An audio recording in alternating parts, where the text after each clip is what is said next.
वाक्यकारं वररुचिं भाष्यकारं पतञ्जलिं पाणिनिं सूत्रकारं च प्रणतोऽस्मि मुनित्रयम्। सर्वेषां स्वागतम्। আগের দিন আমরা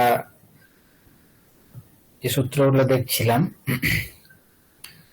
দূরাদ্ধুতে চ এই সূত্র থেকে আগের দিন হয়েছে। সেখানে বলা হয়েছে যে দূর থেকে যদি কাউকে সম্বোধন করা হয় তাহলে সেই সম্বোধমান যে পদ তার যে ভাগ তার প্লুত সংজ্ঞা হয় দূরাদ্ধুতে চ এই সূত্রের দ্বারা। যেরকম এহি দেবদত্ত, এখানে দেবদত্তকে সম্বোধন করা হচ্ছে, তার জন্য তার যে প্লুত তকারের পর অকার তার প্লুত সংজ্ঞা করা হচ্ছে দূরাদ্ধুতে চ এই সূত্রের দ্বারা বিকল্পে। আমার কথা শোনা যাচ্ছে? আচ্ছা, তারপর ছিল প্লুত প্রগৃহ্যা অচিনিত্যম। এখন এর আগের সূত্রে প্লুত সংজ্ঞা বলা হয়েছে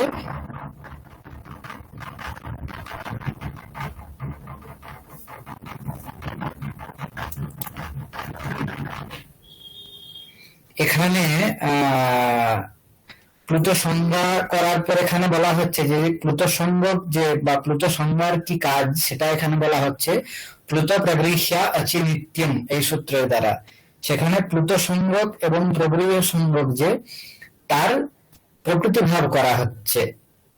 প্লুতাহ প্রগৃহ্যাশ্চ অচি পরে প্রকৃত্যা স্थिरो, মানে প্লুত সংজ্ঞক এবং প্রগৃহ্য সংজ্ঞক যেগুলো আছে তাদের নিত্য প্রকৃতি ভাব করা হচ্ছে অচ যদি পরে থাকে।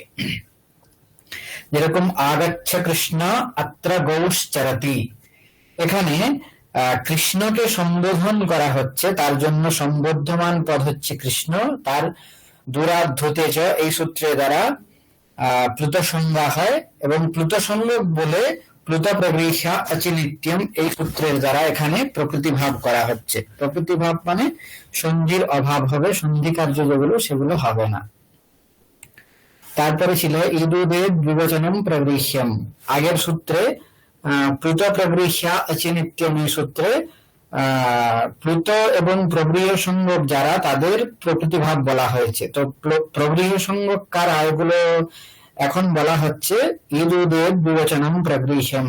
ইদন্ত উদন্ত এবং ইদন্ত যে দ্বিবচন তাদের প্রগৃহ্য সংজ্ঞা এই সূত্রের দ্বারা করা হচ্ছে।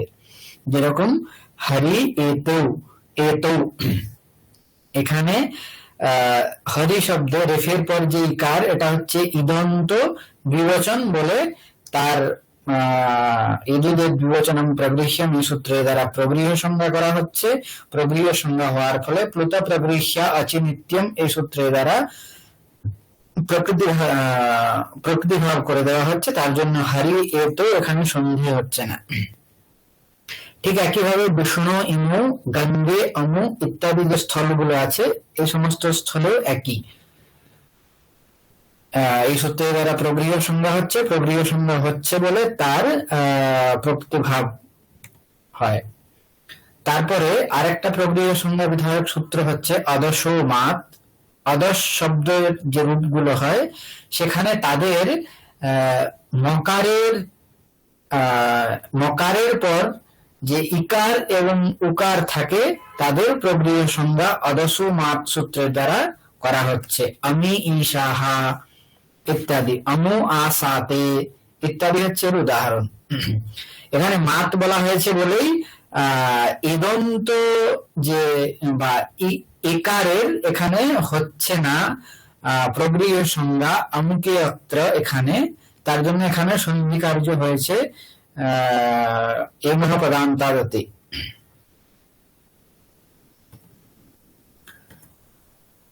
তারপরে সূত্র ছিল যে চাদয় অসত্ত্বে। সত্ত্ব শব্দের অর্থ হচ্ছে দ্রব্য। দ্রব্য বলতে আমরা এখানে বলেছি যা লিঙ্গ সংখ্যায় অন্বয় যার হয় তাকে আমরা দ্রব্য বলেছি। লিঙ্গ কারক বা সংখ্যার অন্বয় যাতে হয় সেটাকে আমরা দ্রব্য বলি। তো এই যে সমস্ত চাদিগণে পঠিত যে সমস্ত শব্দগুলো অসত্ববাচক মানে দ্রব্যবাচক নয় যেগুলো তাদের নিপাত সংজ্ঞা করা হচ্ছে চাদয় অসত্ত্বে এই সূত্রের দ্বারা। তারপরের সূত্র আছে প্রাদয়ঃ।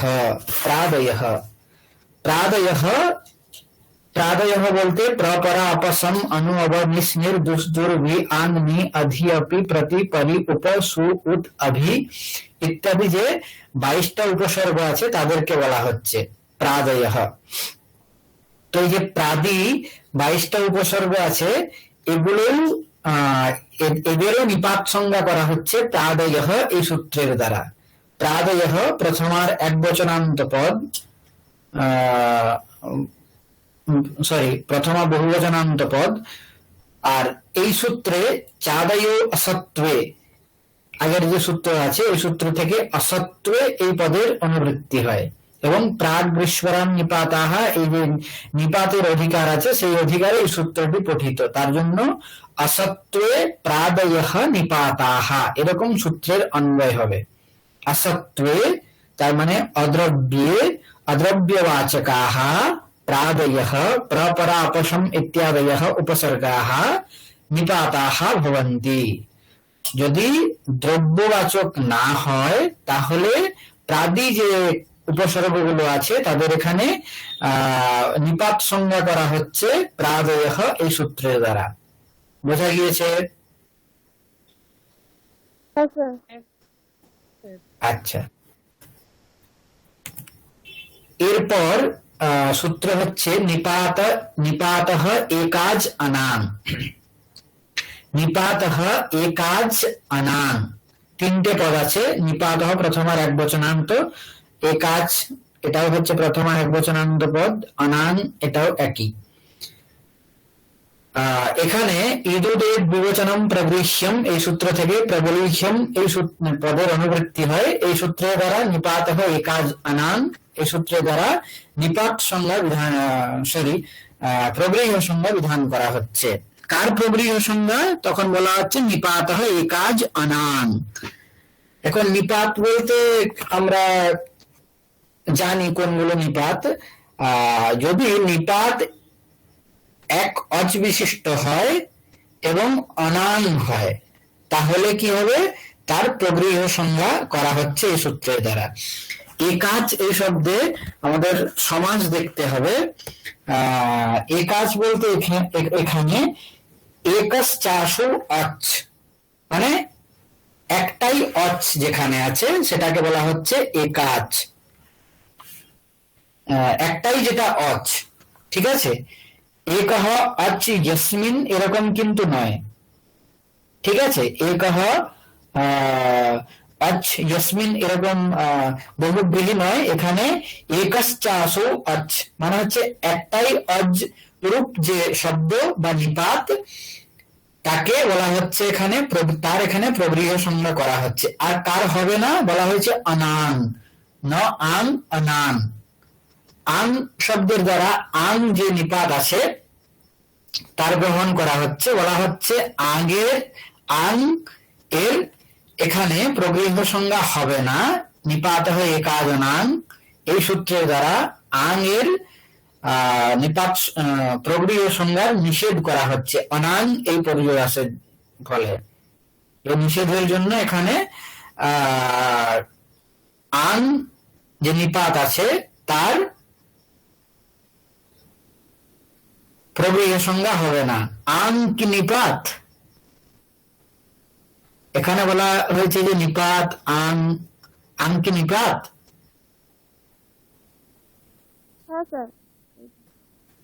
কিভাবে আং কিভাবে নিপাত?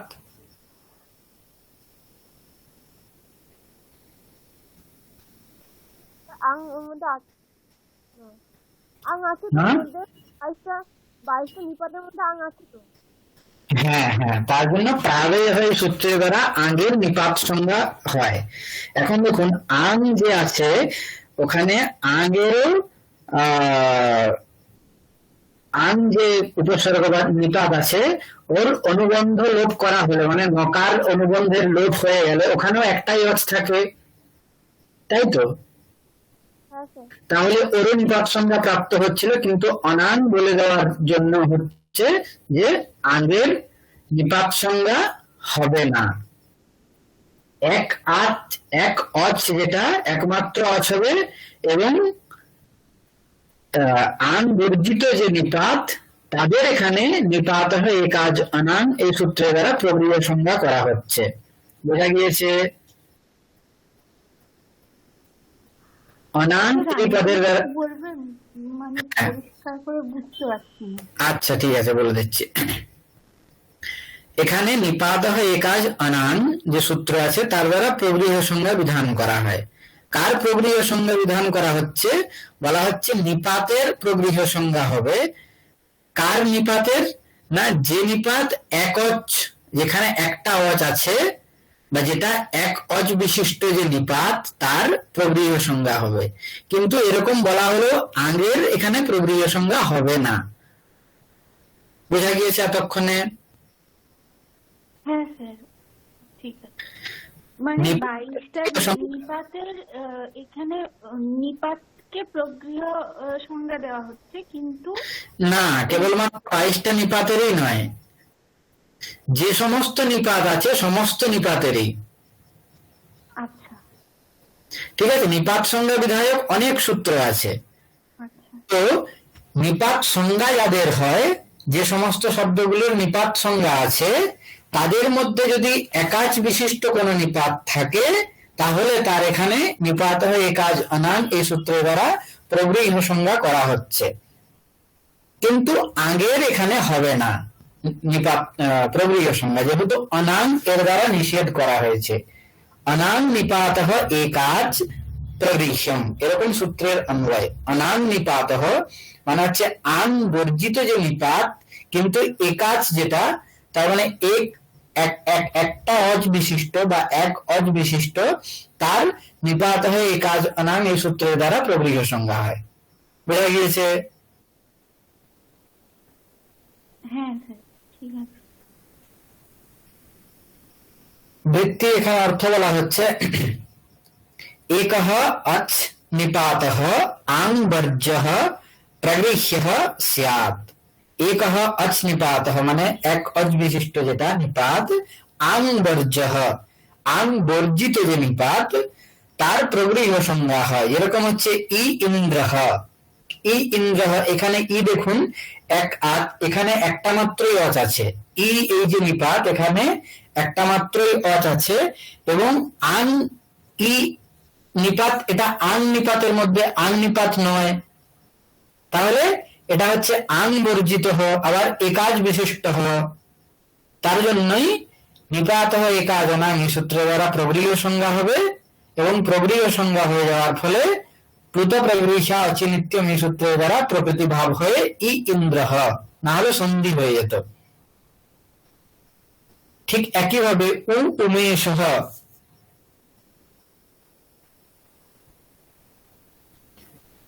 বোঝা গিয়েছে তো? ও এখানে ও হচ্ছে আং বর্জিত এবং একাজ বিশিষ্ট নিপাত, তার জন্য নিপাত হয় একাজ অনাং এই সূত্রের দ্বারা এখানে প্রবৃহ সংজ্ঞা হচ্ছে। প্রবৃহ সংজ্ঞা হওয়ার ফলে প্লুত প্রবৃহা অচিনিত্যম এই সূত্রের দ্বারা এখানে প্রকৃতি ভাব হয়ে ও উমেশঃ এরকম রূপ, না হলে এখানে অকস্বর্ণের দীর্ঘ এই সূত্রের দ্বারা এখানে সবর্ণ দীর্ঘ প্রাপ্ত ছিল, ই ইন্দ্রঃ ও উমেশঃ। বোঝা গিয়েছে?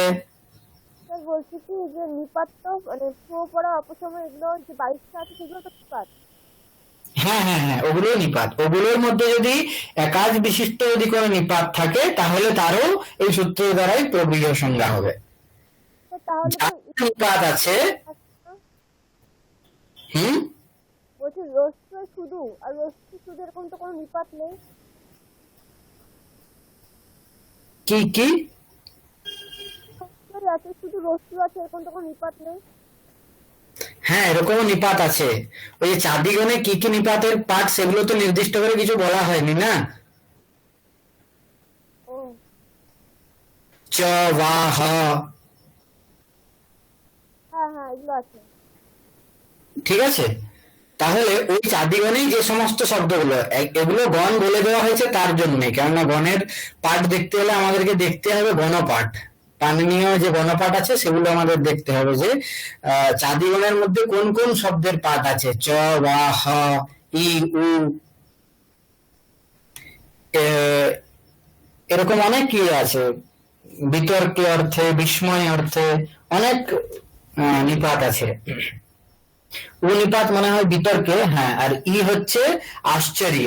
ই যে নিপাত আছে তার অর্থ হচ্ছে আশ্চর্যম, উ এর অর্থ হচ্ছে বিতর্ক। তো এই যে সমস্ত একমাত্র অচ বিশিষ্ট যে নিপাত গুলো তাদের এখানে নিপাত হয় একাজ অনান এই সূত্রের দ্বারা এখানে কি করা হচ্ছে, প্রগৃহ সংজ্ঞা করা হচ্ছে। এখানে দেখুন একস চাষো অচ, যেটা হচ্ছে একমাত্রই অচ, এই এখানে অন্য আর কোনো অচ নেই, তার জন্য বা অন্য কোনো আর কোনো বর্ণই নেই, এই জন্য এর এই সূত্রের দ্বারা নিপাত সংজ্ঞা হচ্ছে। এরকম যদি বলা না হতো, একাজ যদি না বলা হতো, তাহলে কিন্তু যেরকম চ, চ এখানেও নিপাত সংজ্ঞা হয়ে যেত, ঠিক আছে। তার জন্য এখানে বলা হয়েছে নিপাত একাচ, একস চাষো অচ, একটা মাত্রই বর্ণ থাকবে, আবার সেটা অচই হবে, তাহলেই তার নিপাত সংজ্ঞা করা হচ্ছে। এখন আং যে নিপাত আছে সেখানে নকার তার অনুবন্ধ লোপ করে দেওয়ার পরে কি থাকে, আকারই থাকে। আং যে নিপাত আছে তার অনুবন্ধ লোপ করে দেওয়ার পর আকার থাকে। তাহলে বাক্যে আমরা সব সময় কি পাই, যে আ এই নিপাতেরই প্রয়োগ হয়ে থাকে। আং এর প্রয়োগ কোথায়, বা আ যেখানে অনিত যে আকার আছে তার প্রয়োগ কোথায়, এটা কি করে জানবো, এটা আমাদের অনেক জায়গায় সন্দেহ হয়। এখানে বলা হচ্ছে আং বর্জিত যদি হয়, তার মানে শুধুমাত্র আকার যেখানে থাকবে, যে নিপাতে শুধুমাত্র আকার থাকবে, তার কিন্তু নিপাত হয় একাজ অনান এই সূত্রের দ্বারা প্রগৃহ সংজ্ঞা হবে। কিন্তু যদি আং থাকে তার এই সূত্রের দ্বারা নিষেধ করা হয়েছে। বোঝা গিয়েছে?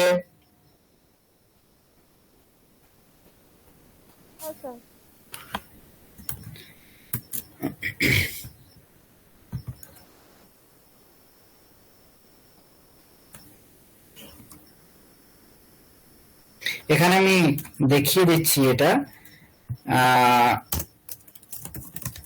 আং আর আ দুটোর ক্ষেত্রেই কিন্তু এখানে অনুবন্ধ লোপ করার পর আকার থাকে, এখানে তো আকারই আছে, তার জন্য আকারই থাকবে। তাহলে যখন আমরা প্রয়োগ করি, প্রয়োগের ক্ষেত্রে কি হয়, দুটো জায়গাতেই আকারেরই প্রয়োগ হয়, আং কিন্তু আমরা বলি না। তাহলে কি করে জানবো যে কোথায় আকার এবং কোথায় আং, কোথায় নিট আছে কোথায় নিট নেই? নিট বলতে নকার ইত ইয়স্য সহ নিট, এখানে যেরকম আং এর নকার ইট সংযোগ বলে একে আংকে আমরা নিট বলছি। তাহলে কোথায় আকার নিট এবং কোথায় অনিট সেটা আমরা কি করে বুঝবো? তার জন্য বলা হয়েছে বাক্য স্মরণয়োঃ আনিট, বাক্য স্মরণয়োঃ আনিট, বাক্যে এবং স্মরণ এই অর্থে, বাক্যে এবং স্মরণে এই যে দুটো অর্থ আছে, এই দুটোর ক্ষেত্রে আং আকার বা আং অনিট, সেখানে নকার ইট সংযোগ নয়, তার মানে শুধুমাত্র আকার, আকারের প্রয়োগ হয়েছে। এবং বাকি যে সমস্ত স্থলগুলো আছে সেগুলোর ক্ষেত্রে নিট আকার, সেগুলো কি কি, একটা শ্লোক আছে, ईश्वरार्थे क्रियायोगे मर्यादा अभिविधौ च यः एतमातं नितं विद्यात् वाक्य स्मरणयोः अनित्। ईश्वरार्थे क्रियायोगे मर्यादायाम अभिविधौ यः आकारः सः नित्, এরকম অর্থ। তার মানে হচ্ছে ঈষদ অর্থে, ক্রিয়ার যোগে, মর্যাদা অর্থে এবং অভিবিধি অর্থে যে আকারের প্রয়োগ হয় সেটাকে আমাদের নিত বলে জানতে হবে। তার মানে সেখানে নকার ইত হয়। এবং এগুলো বাদ দিয়ে যে স্থলগুলো মানে বাক্যার্থে এবং স্মরণার্থে যদি আকারের প্রয়োগ হয় তাহলে সেগুলোকে অনিত বলে জানতে হবে। একে একে আমি উদাহরণ দিয়ে দেবো। শ্লোকের অর্থ বোঝা গিয়েছে, হ্যাঁ স্যার। ঈষদ অর্থে, ঈষদ শব্দের অর্থ হচ্ছে অল্প, ক্রিয়া যোগ মানে হচ্ছে ক্রিয়ার যোগ থাকলে। মর্যাদা শব্দের অর্থ এবং অভিবিধি শব্দের অর্থ বলে দেব। তেন বিনা মর্যাদা তেন সহায়তি অভিবিধি। এই যে চারটে স্থল, এগুলোর ক্ষেত্রে কি হয়, আকার নিত হয়, এবং বাক্য এবং স্মরণ অর্থে আকার অনিত। ঠিক আছে। ঈষদ অর্থে যেরকম হচ্ছে আ উষ্ণম, আ উষ্ণম, ঈষদ মানে হচ্ছে অল্প, অল্প অর্থে যদি আকার থাকে তাহলে সেটাকে আমাদের বুঝতে হবে যে অনিত, সরি, সেটাকে আমাদের নিত বলে বুঝতে হবে। যেরকম হচ্ছে আ আ উষ্ণম, উদাহরণ আছে আ উষ্ণম, ক্রিয়াযোগে এর উদাহরণ আছে। একে একে আমি বলছি উদাহরণ। প্রথমেরটাই দেখি, ঈষদ উষ্ণম ওষ্ণম, ঈষদ উষ্ণম ওষ্ণম। তো ঈষদ অর্থে এখানে আন এই নিপাতের ব্যবহার করা হয়েছে, ঈষদ অর্থে আন এই নিপাতের ব্যবহার করা হয়েছে। এখানে দেখুন আ উষ্ণ,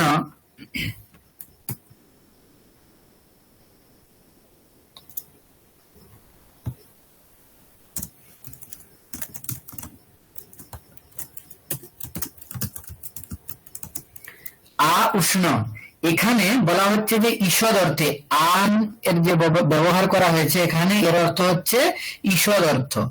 আর ওই কারিকাতে বলা হলো যে ঈষদ অর্থে যদি, ঈষদ অর্থে যদি আঙের বা আকারের আ এই নিপাতের ব্যবহার করা হয় তাহলে তাকে কি জানতে হবে না, সেটা হচ্ছে নিত। ঠিক আছে। যদি নিত হয় তাহলে কি হবে,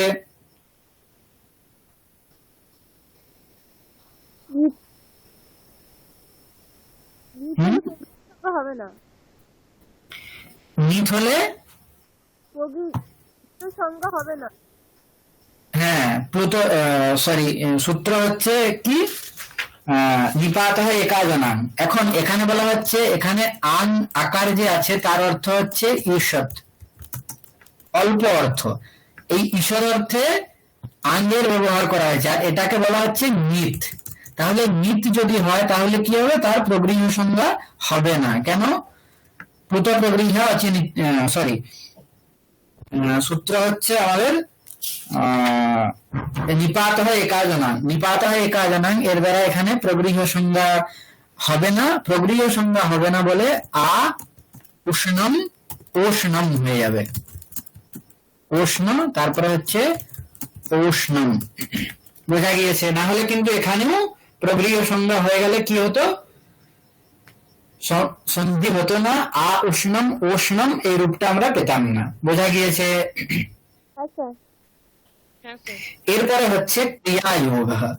প্রথমে বলা হলো যে ঈষদর্থে ক্রিয়ায়োগ, ক্রিয়ায়োগে, ক্রিয়ায়োগের উদাহরণ হচ্ছে আ ইহি, আ ইহি, এটা হচ্ছে ক্রিয়ায়োগের উদাহরণ। এখানে ইহি এটা হচ্ছে ইংরেগত এই ধাতুর রূপ, ইংরেগত এই ধাতুর রূপ। এখানে কি হচ্ছে, এটা হচ্ছে ক্রিয়া, ইতি ইহি, এটা হচ্ছে ক্রিয়াপদ, ধাতুর রূপ ক্রিয়াপদ। তার জন্য ক্রিয়ার যোগ যদি থাকে তাহলে সেখানে আমরা কি জানবো, আকার এখানে আং, তাই তো। আর নিত আছে বলে এর কি হবে না, নিপাত হয় একাজ অনাং এই সূত্রের দ্বারা এখানে প্রগৃহ সংজ্ঞা হবে না বলে এখানে সন্ধি কার্য হয়ে যাবে আ ইহি এহি। ঠিক আছে, আ ইহি এহি, গুণ হয়ে এখানে এহি হয়ে যাবে। এরপরে আর বলা হয়েছে দুটো স্থল, যেগুলো হচ্ছে মর্যাদা এবং অভিবিধি। মর্যাদা শব্দের লক্ষণ হচ্ছে, এখানে মর্যাদা পদের অর্থ এখানে হচ্ছে তেন বিনা মর্যাদা। ঠিক আছে। আর অভিবিধি বলতে বোঝায় তেন সহ অভিবিধি, তেন বিনা মর্যাদা তেন সহ অভিবিধি। যেরকম কাউকে ছেড়ে যদি বলা হয়, তেন বিনা, যাকে বাদ দিয়ে বলা হচ্ছে সেটা হচ্ছে মর্যাদা, মানে একটা সীমা বোঝায়। আর কাউকে নিয়ে যখন বলা হচ্ছে তখন সেটাকে আমরা অভিবিধি বলি। যেরকম একটা উদাহরণ আছে, আ পাটলি পুত্রাদ বৃষ্টো দেবঃ, আ পাটলিপুত্রাদ বৃষ্টো দেবঃ, এরকম একটা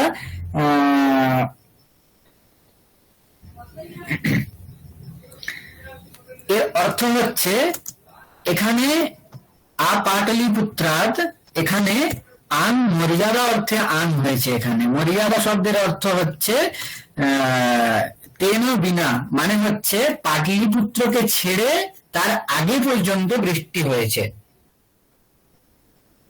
ঠিক আছে, পাটলিপুত্রের আগে পর্যন্ত বৃষ্টি হয়েছে। আ পাটলিপুত্রাদ বৃষ্টো দেবঃ, এর অর্থ হচ্ছে পাটলিপুত্রের ঠিক আগে পর্যন্ত বৃষ্টি হয়েছে, পাটলিপুত্রে হয়নি।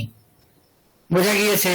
তাহলে দেখুন এখানে তেন বিনা, তার মানে পাটলিপুত্রকে ছেড়ে এখানে সীমাটা করা হচ্ছে যে কতদূর বৃষ্টি হয়েছে, তার উত্তরে বলা হচ্ছে আ পাটলিপুত্রাদ বৃষ্টো দেবঃ, পাটলিপুত্রকে ছেড়ে তার আগে পর্যন্ত বৃষ্টি হয়েছে। তেন বিনা মর্যাদা, তাহলে যখন ছেড়ে, কাউকে ছেড়ে বা কোনো স্থানকে ছেড়ে যখন কোন একটা সীমা নির্ণয় করা হচ্ছে তখন তাকে মর্যাদা বলা হচ্ছে।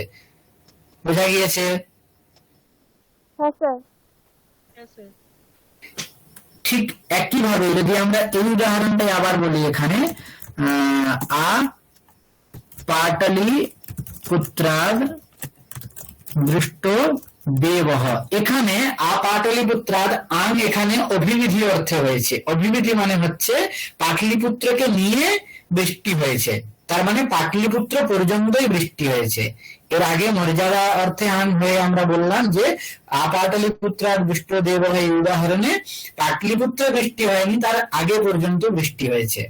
এখানে বলা হচ্ছে আ পাটলিপুত্রাদ বৃষ্টো দেবঃ, পাটলিপুত্র বৃষ্টি হয়েছে, তার আগে তো হয়েছে কিন্তু একদম পাটলিপুত্র নগর পর্যন্তই বৃষ্টি হয়েছে। বোঝা গিয়েছে মর্যাদা আর অভিবিধির পার্থক্য? স্যার বলছিলাম যে এরকম যদি উদাহরণ যদি থাকে, দুটোই তো সেমই বাক্য হচ্ছে, তার কি করে বুঝতে কোনটা কোনো একটা বোঝায়? সেখানে প্রকরণ দেখে বুঝতে হবে। ঠিক আছে, প্রকরণ দেখে বুঝতে হবে। এখানে সেম একই উদাহরণ দিলাম আমি বোঝার জন্য। ঠিক আছে, বলছে রূপটা তো একই রকমই হয়, তার কোন হচ্ছে বুঝবো সেটাই বলছি। হ্যাঁ হ্যাঁ, রূপ একই রকমই হবে। আন যোগ করলে নকার অনেক জায়গায় থাকে, সরি, আন যোগ করলে এখানে একই রূপ হবে, কিন্তু ওটা আপনাকে প্রকরণ দেখে বুঝতে হবে যে কোন প্রকরণে কতদূর পর্যন্ত বলা হয়েছে বা কতদূর পর্যন্ত ওটা যে যিনি বলছেন তার বিবক্ষা কি আছে, বা যে প্রকরণে বলা হচ্ছে সেখানে তার বিবক্ষা কি আছে, পাটলিপুত্র শব্দের বিবক্ষা কি আছে। পুরো প্রকরণ না ইয়ে করলে বোঝা যাবে না। বোঝা গিয়েছে? তার মানে কি স্যার, এই যে এইটার ধরুন পাটালিপুত্র আছে বলে আমাদের এখানে কোনো সেরকম সন্ধি হচ্ছে না। যদি ধরুন অযোধ্যা থাকতো তাহলে কি আর তারপরে গ্যাপ দিয়ে আবার অযোধ্যাটা থাকতো মর্যাদা হলে, আর অভিবিধি হলে একটা মানে দুটো কে সবর্ণ দীর্ঘ হয়ে একটাই হয়ে যেত। না না না না, ওটার ক্ষেত্রে দেখুন মর্যাদা অভিবিধি যে কোনো দুটোতেই থাকুক, যে অর্থেই থাক, মর্যাদায় থাক বা অভিবিধি যে কোনো অর্থে থাক, এখানে এখানে আকার মিত না অমিত বলুন তো? এটা তো মর্যাদা, তাহলে মিত হবে। না, আমি বলছি মর্যাদা হোক বা অভিবিধি হোক, আকার এখানে মিত আছে, তাই তো? যেহেতু ঈশ্বর অর্থে, ক্রিয়াযোগে, মর্যাদা অর্থে এবং অভিবিধি অর্থে যদি আকার থাকে সেটা হচ্ছে মিত। মিত সেটাকে জানতে হবে। তাহলে মিত যদি আকার হয় তাহলে তার কি হবে? তাহলে তো এটা ওই নিপাত নাম হ্যাঁ মানে প্রকৃতি ভাব হবে না আর কি, এখানে এমনি সন্ধি যদি হয় তো হবে। হ্যাঁ, প্রকৃতি ভাব হবে না, সন্ধি হয়ে যাবে। হ্যাঁ এটা যদিও স্থল নয় সন্ধির। হ্যাঁ বল, বুঝতে পেরেছি, মানে যদি সন্ধি হওয়ার জায়গা থাকতো তাহলে সন্ধি করতাম। হ্যাঁ হ্যাঁ, যেরকম অ্যাকচুয়ালি এখানে উদাহরণ এরকম দেওয়া উচিত, আ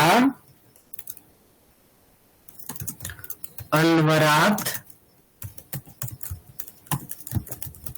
বৃষ্টদেবঃ, এটা এখানে দেওয়া উচিত ছিল।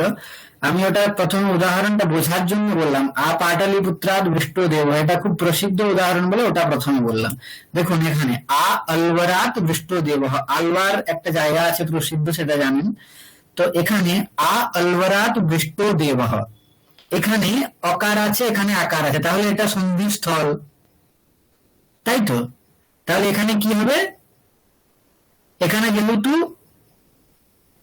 নিত আছে বলে কি হবে, হ্যাঁ সন্ধি হয়ে যাবে। নিপাত হয়ে একাজনাং এই সূত্রের দ্বারা এখানে প্রক্রিয় সংজ্ঞা হবে না বলে এখানে সন্ধি হয়ে যাবে আলবরাত বৃষ্টদেব।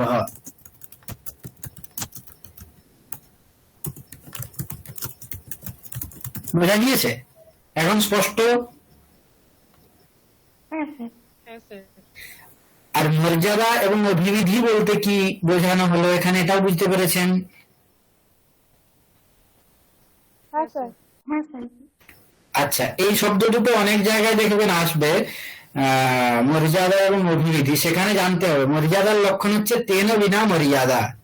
তেন বিনা মানে যে জিনিসটাকে বোঝানো হচ্ছে তাকে ছেড়ে, যেরকম আ পাটলিপুত্রাৎ বৃষ্টদেব, পাটলিপুত্রকে ছেড়ে তার আগে পর্যন্ত বৃষ্টি হয়েছে।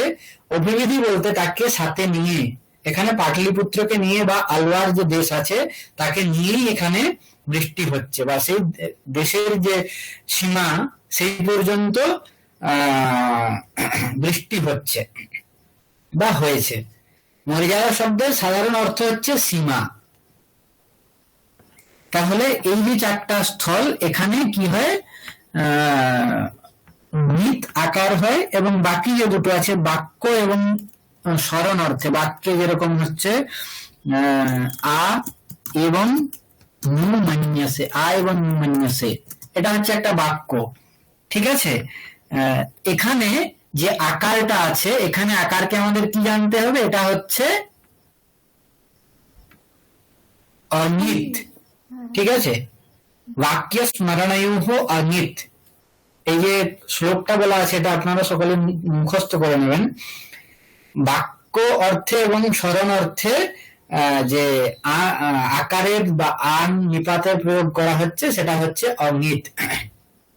এখানে দেখুন আ এবং, এখানে তো সন্ধি হয়ে যাওয়ার ছিল, কিন্তু এখানে নিত আছে বলে, সরি নিত নেই বলে এর নিপাত হয়ে একাজ অনাং এই সূত্রের দ্বারা প্রবৃহ সংজ্ঞা হয়েছে। প্রবৃহ সংজ্ঞা হওয়ার জন্য প্লুত প্রবৃহ আছে নিত্যম, এই সূত্রের দ্বারা নিত্য প্রকৃতি ভাব হবে, ঠিক আছে? তার জন্য এখানে কোনো সন্ধি কার্য হয়নি। ঠিক একইভাবে স্মরণ অর্থে আ এবং কিলাতাত, যেরকম কোন জিনিস আপনাকে জিজ্ঞেস করছে, তখন আপনি হয়তো ভুলে গেছেন, আবার যিনি জিজ্ঞেস করছেন তিনি একটু ধরিয়ে দিলেন যে এটা তো এইরকম, তখন আমরা বলি না হ্যাঁ হ্যাঁ হ্যাঁ ঠিক ঠিক, সেই ক্ষেত্রে এটা বলা হয় এই বাক্যটা আ এবং কিলাতাত, হ্যাঁ হ্যাঁ হ্যাঁ হ্যাঁ এবং কিলাতাত এবং তদাসিত, যখন আমাদের মনে পড়ে আর কি এক কোনো জিনিস, সেই ক্ষেত্রে এই বাক্যের প্রয়োগ করা হয় আ এবং কিলাতাত।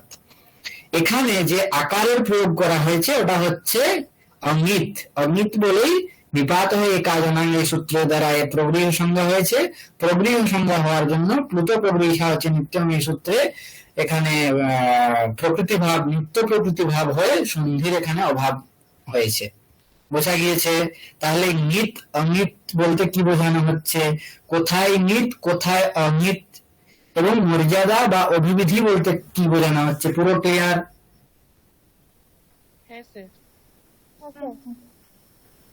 সকলে বুঝতে পেরেছেন তো? হ্যাঁ স্যার। আচ্ছা, এই মর্যাদা অভিবিধির অনেক উদাহরণ পাবেন আপনারা, যেরকম অভিজ্ঞান শাকুন্তলম আপনারা প্রায় অনেকেই পড়েছেন, সেখানে অনেকগুলো আছে। ওদকান্তাৎ প্রিয় অনুগন্তব্য, প্রিয়জন অনুগন্তব্য। চতুর্থ অঙ্কে আছে যখন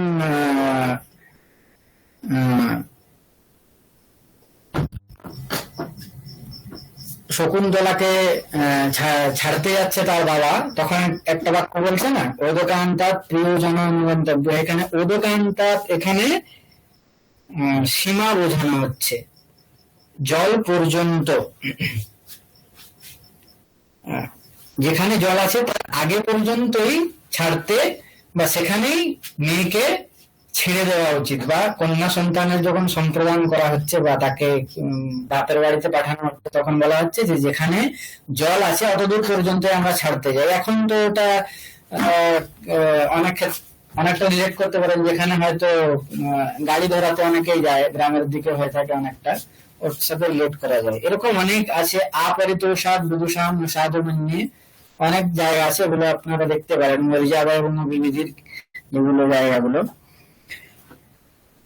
তো তেন বিনা মর্যাদা তেন সহ অভিবিধি, এরকম এদের লক্ষণ বলা আছে শাস্ত্রে।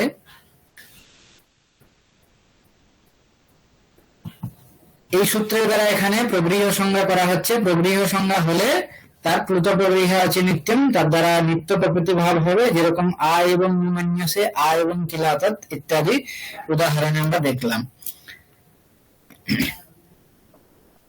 একঃ অচ নিপাতঃ আংবর্জঃ প্রগৃহ্যঃ স্যাৎ, একমাত্র অচ যদি আংবর্জ হয়, নিপাত হয়, তাহলে তার প্রগৃহ সংজ্ঞা এই সূত্রের দ্বারা বলা হচ্ছে। যেরকম এ ইন্দ্রঃ উ উমেশঃ, বাক্য স্মরণেয়ঃ অঙ্গিত, বাক্য স্মরণেয়ঃ অঙ্গিত, এখানে এই যে আগের শ্লোকটা বলা হয়েছে ঈশ্বরার্থে ক্রিয়ায়োগে মর্যাদাভিবিধৌ চ ইয়ঃ এতমাতং নিতং বিদ্যাৎ বাক্য স্মরণেয়ঃ অঙ্গিত, তার শেষের পাদটা এখানে দেওয়া হয়েছে বাক্য স্মরণেয়ঃ অঙ্গিত।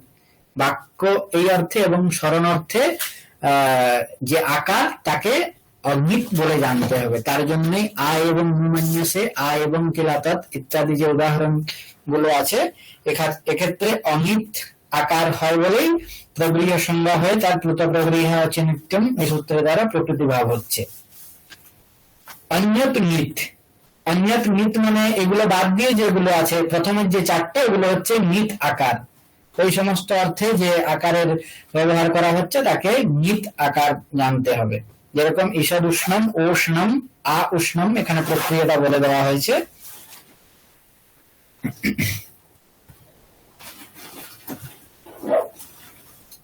এই সূত্র, আগের সূত্র পুরো সকলে বুঝতে পেরেছেন? কোন প্রশ্ন আছে?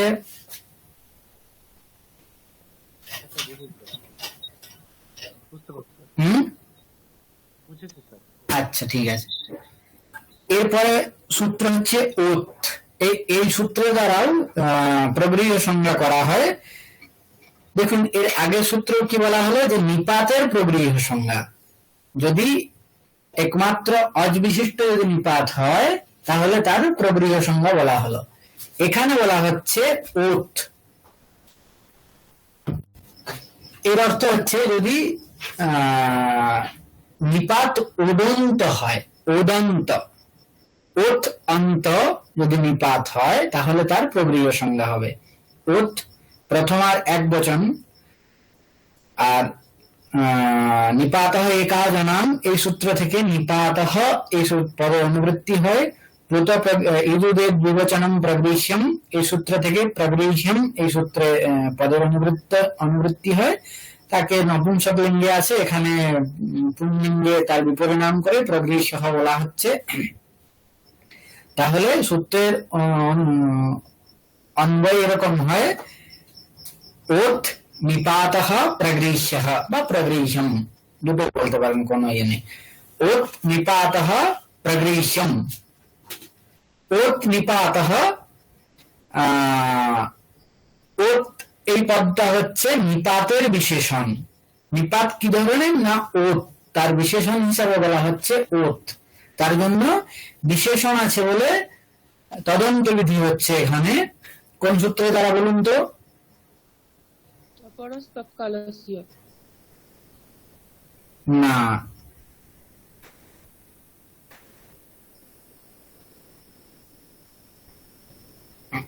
আগে বলেছি সূত্রটা কিন্তু।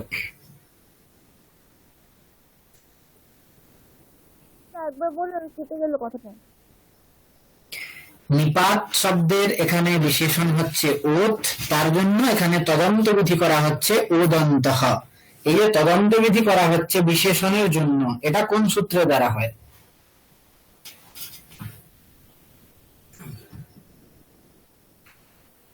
জানা আছে? येन विधिस्तदन्तस्य, আগেও বলা হয়েছে এটা, येन विधिस्तदन्तस्य শোনা যাচ্ছে? হ্যাঁ স্যার। येन विधिस्तदन्तस्य এই সূত্রের দ্বারা এখানে তদন্ত বিধি করে বলা হচ্ছে ওদন্তঃ। যেহেতু ওত শব্দটা হচ্ছে নিপাতের বিশেষণ, তার জন্য বিশেষণ হওয়ার জন্য এখানে येन विधिस्तदन्तस्य এই সূত্রের দ্বারা তদন্ত বিধি করে ওত এর অর্থ করা হচ্ছে ওদন্তঃ। তাহলে ওদন্তঃ নিপাতঃ প্রগৃহ্যঃ স্যাৎ, এরকম সূত্রের অর্থ করা হচ্ছে। যদি নিপাত ওদন্ত হয় তাহলে তার প্রগৃহ্য সংজ্ঞা এই সূত্রের দ্বারা। বোঝা গিয়েছে? হ্যাঁ স্যার। হ্যাঁ স্যার। এরকম উদাহরণ আছে এখানে, অহো ঈশাহা। অহো এটা হচ্ছে নিপাত, আর এই নিপাত হচ্ছে এখানে ওদন্ত নিপাত। ওত অন্তে আছে, এই জন্য একে ওদন্ত বলা হচ্ছে। ওদন্ত নিপাত বলে ওত এই সূত্রের দ্বারা এখানে প্রগৃহ্য সংজ্ঞা হচ্ছে। প্রগৃহ্য সংজ্ঞা হওয়ার ফলে এখানে প্লুত প্রগৃহ্য অচিনিত্যম প্রকৃতি ভাব করা হচ্ছে, সন্ধি কাজ আর হচ্ছে না। বুঝতে পেরেছেন সকলেই? হ্যাঁ স্যার। হুম? হ্যাঁ স্যার। আচ্ছা, ঠিক আছে। এরপরের সূত্র হচ্ছে সম্বুদ্ধ সাকল্যস্য এতৌ অনার্ষে। সম্বুদ্ধ সাকল্যস্য ইতৌ অনার্ষে। সম্বুদ্ধ সাকল্যস্যেতাবনার্ষে পুরো সূত্র, সেখানে পদচ্ছেদ করে বলা হচ্ছে সম্বুদ্ধ সাকল্যস্য ইতৌ অনার্ষে। সূত্রের পদচ্ছেদ গুলো দেখে নেবেন এখানে। সম্বুদ্ধ সপ্তমীর এক বচন, সাকল্যস্য ষষ্ঠীর এক বচন, ইতৌ ইতি শব্দের সপ্তমীর এক বচন, অনার্ষে এটাও সপ্তমীর এক বচন। আর এখানে আগের সূত্র থেকে ওত এই পদের অনুবৃত্তি হয়। ওত সম্পূর্ণ সূত্রে এখানে অনুবৃত্তি হচ্ছে। আর ইদুদেব বিবচনম প্রগৃহ্যম সূত্র থেকে এখানে প্রগৃহ্যম এই পদের অনুবৃত্তি হচ্ছে। তাহলে সম্বুদ্ধ সাকল্যস্য ইতো অনার্ষে এগুলো সূত্রেই আছে, এবং ওত এবং প্রগৃহ্যম এই দুটো পদের এখানে অনুবৃত্তি করা হচ্ছে। তাহলে সূত্রের অন্বয় এরকম হবে, সম্বুদ্ধ ওত সম্বুদ্ধ ইতৌ, এটা এখানে সপ্তমী আছে, ইতি শব্দের সপ্তমী, তার জন্য ইতি ইতৌ পারে এরকম অর্থ পাওয়া যাচ্ছে। ঠিক আছে, সপ্তমী আছে তার জন্য এর অর্থ হচ্ছে ইতৌ পারে। আর অনার্ষে, আর্ষ শব্দের অর্থ হচ্ছে এখানে ঋষি শব্দের অর্থ হচ্ছে বেদঃ। ঋষৌ ভবঃ আর্ষঃ, তার অর্থ হচ্ছে বেদঃ। বোঝা গিয়েছে? ঋষিঃ বেদঃ তত্র ভবঃ আর্ষঃ, বেদে ভবঃ আর্ষঃ। অনার্ষে এর অর্থ হচ্ছে অবৈদিকে। ঋষি শব্দের অর্থ হচ্ছে বেদঃ, তার জন্য ঋষৌ বেদে ভবঃ আর্ষঃ বৈদিকঃ। আর না আর্ষঃ অনার্ষঃ, তার অর্থ হচ্ছে অবৈদিকঃ। অনার্ষে অবৈদিকে। অবৈদিক যদি ইতি শব্দ থাকে পরে, তাহলে কি হবে? সাকল্য ঋষির মতে ওদন্ত যে নিপাত, ওত যে নিপাত, তার হচ্ছে প্রগৃহ্য সংজ্ঞা করা হচ্ছে। কখন হবে না, সম্বুদ্ধি নিমিত্তক যদি ওকার থাকে, তারপরে যদি অবৈদিক ইতি শব্দ থাকে, তাহলেই প্রবীয় সংজ্ঞা তার করা হবে। বোঝা গিয়েছে? উদাহরণটা এখানে দেখুন, উদাহরণটা দেখলে আরো স্পষ্ট হবে।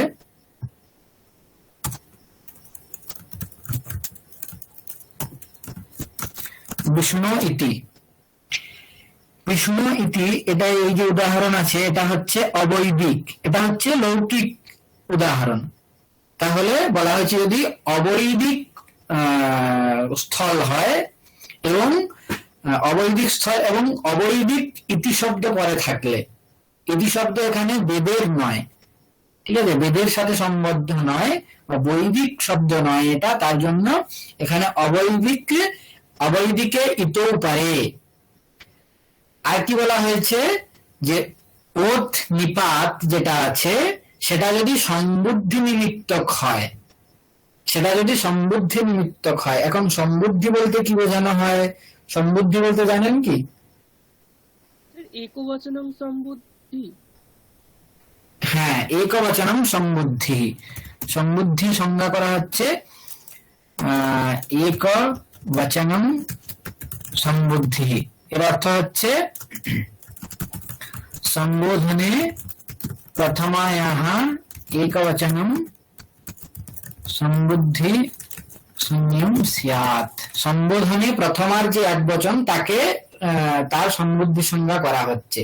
সম্বোধন বলতে যেরকম হচ্ছে রাম শব্দের সম্বোধনে বলা হয় হে রাম, হে রাম, হে রাম, হে রামাহা, ঠিক আছে।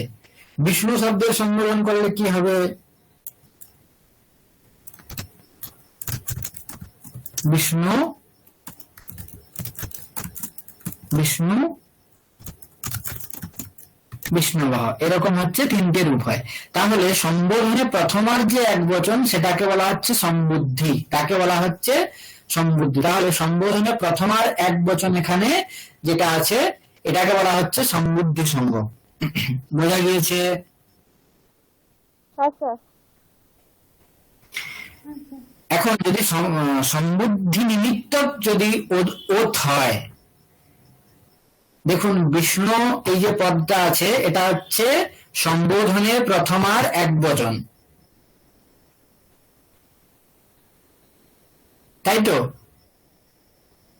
আচ্ছা, বিষ্ণু পদটা যেটা আছে এটা হচ্ছে সম্বোধনে প্রথমার, বিষ্ণু শব্দের সম্বোধনে প্রথমার এক বচন, তাহলে তার সম্বুদ্ধি সংজ্ঞা তার আছে। তার জন্যই বলা হচ্ছে যদি সম্বুদ্ধি নিমিত্তক যদি ওঠ হয়, সম্বুদ্ধি নিমিত্তক যদি ওঠ হয় তাহলে ওই ওকারের কি হবে? সম্বুদ্ধ সাকল্যস্যেতাবনার্ষে এটি সূত্রের দ্বারা তার কি করা হবে? প্রগৃহীয় সংজ্ঞা বিধান করা হচ্ছে। বোঝা গিয়েছে? আচ্ছা। হ্যাঁ হ্যাঁ, কি বুঝেছেন বলুন তো? এইটা যদি সম্বুদ্ধি হয়, মানে যেরকম এখানে বিষ্ণু এই শব্দটা সম্বোধনের এক বচন আছে, তাই জন্য এটা সম্বুদ্ধি। এবার যদি সম্বুদ্ধি হয় তাহলে সম্বুদ্ধও সাকল্যস্যে তাবনার্ষে এই সূত্রের দ্বারা প্রগৃহ সংজ্ঞা হবে। যদি প্রগৃহ হয় তাহলে তো ওই প্রকৃতি ভাব হয়, তাহলে এইখানে আর সন্ধি হবে না, বিষ্ণু রীতিটাই রয়ে যাবে। হ্যাঁ, আর কিছু কি বলা হয়েছে? এতো অনার্ষে এই দুটো পদের কি অর্থ? অবৈদিক ইতি শব্দ পরে থাকলে। হ্যাঁ, অবৈদিক যদি ইতি শব্দ পরে থাকে এবং সম্বুদ্ধি নিমিত্তক যদি ওকার হয় তাহলে কি হবে? তার এই সূত্রের দ্বারা প্রগৃহীয় সংজ্ঞা করা হবে বিকল্পে। সাকল্যস্য, দেখুন সাকল্য ঋষির এখানে নাম গ্রহণ করা হয়েছে। আর আমি আগেই বলেছিলাম তো যে যদি কোনো পূর্ব ঋষিদের নাম গ্রহণ করা হয় তাহলে সেই ক্ষেত্রে দুটো কারণ থাকতে পারে। একটা হচ্ছে কি বা দুটো উদ্দেশ্য থাকতে পারে। একটা তাকে স্মরণ করা হচ্ছে, আর তাকে তার হ্যাঁ, সম্মান জানানো হচ্ছে, আর অন্যটা হচ্ছে মত পোষণ করা হচ্ছে, তার মত পোষণ করা হচ্ছে। বিকল উত্তর হবে। হ্যাঁ, তার মতে এরকম হয়, তার মানে তার মতে ওটা হয় মানে দুটো রূপেই হয়। ঠিক আছে, তাহলে এখানে বিষ্ণু ইতি এরকমও হবে, বিষ্ণু ইতি এই পক্ষটাও হবে। আরেকটা কি হবে, যখন প্রগৃহীয় সংজ্ঞা হবে না, এচয় গায়বহ এই সূত্র অনুসারে অবাদেশ হবে। অবাদেশ হয়ে কি হবে, বিষ্ণু এতি বিষ্ণু এতি। বিষ্ণুবীতি এরকম রূপ হবে, তাই তো? হ্যাঁ স্যার। হ্যাঁ স্যার।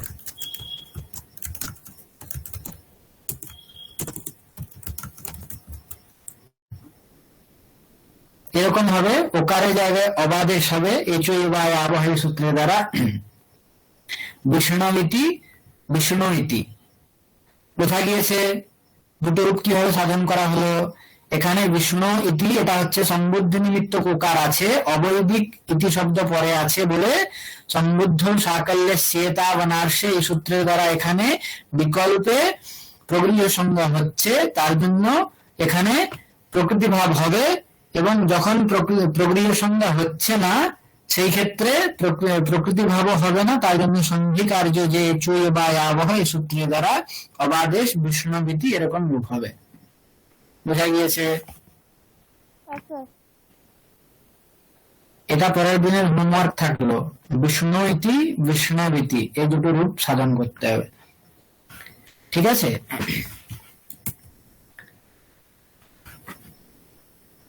এখন সূত্রের অর্থ দেখুন। সম্বুদ্ধি নিমিত্তক ওকারः वा प्रगृह्यः अवैदिके इतोपरे सम्बुद्धि निमित्तकः यः ओकारः सः विकल्पेन प्रगृह्य संज्ञः भवति यदि परम अवैदिकः इति शब्दः स्यात्।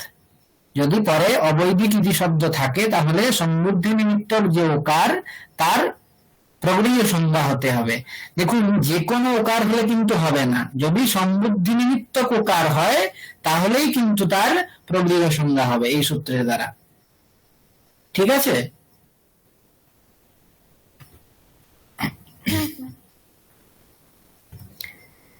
এর পরের সূত্র হচ্ছে, একটা না প্রশ্ন ছিল, আমরা যে ওট বলছি ওটা তো ওকার, এবার তারপরে আছে মানে আগে আমরা যেখানে তপরকরণে দেখেছিলাম যে রস্য হলো ত পরে হয়, কিন্তু ওকারের তো রস্য হয় না, তাহলে ওট মানেটা কি?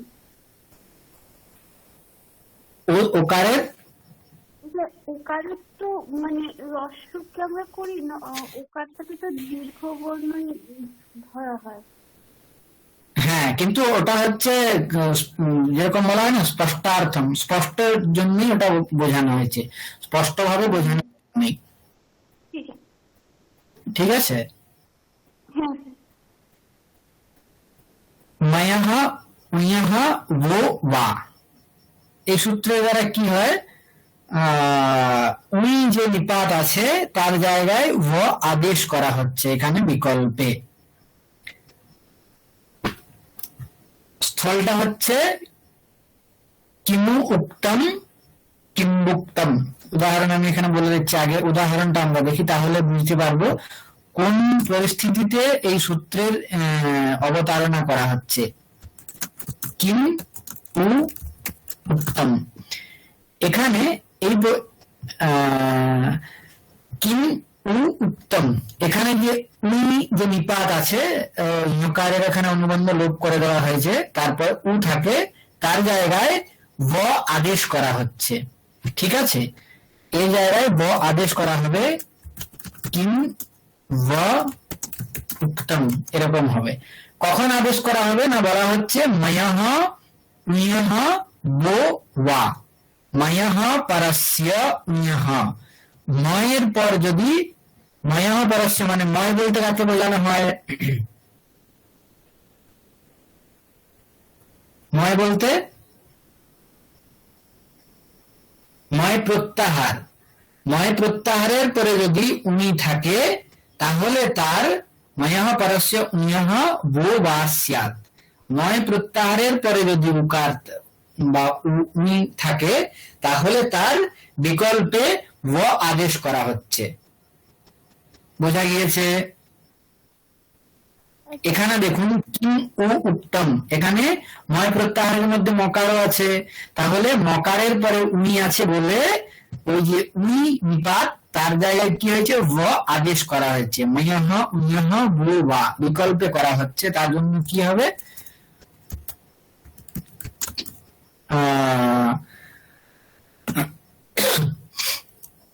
কিম व উক্তম একটা হবে, আরেকটা কি হবে কিম্বুক্তম।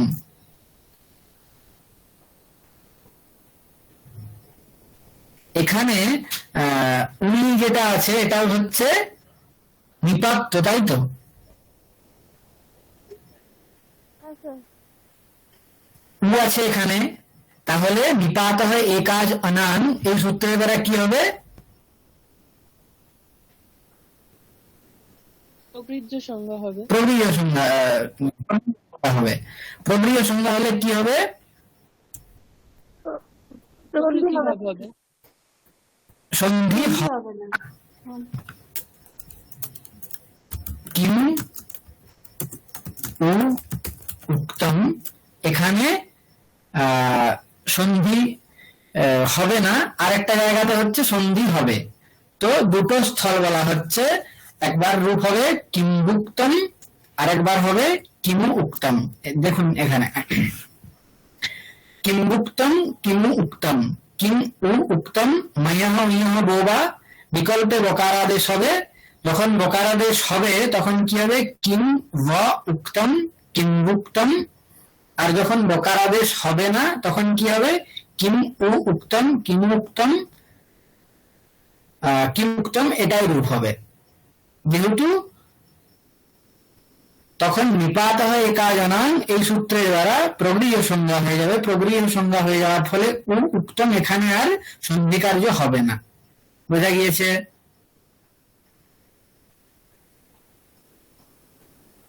হ্যাঁ স্যার। আচ্ছা, সকলে বুঝতে পেরেছেন কিমুক্তম কিম্বুক্তম কিভাবে দুটো রূপ হচ্ছে?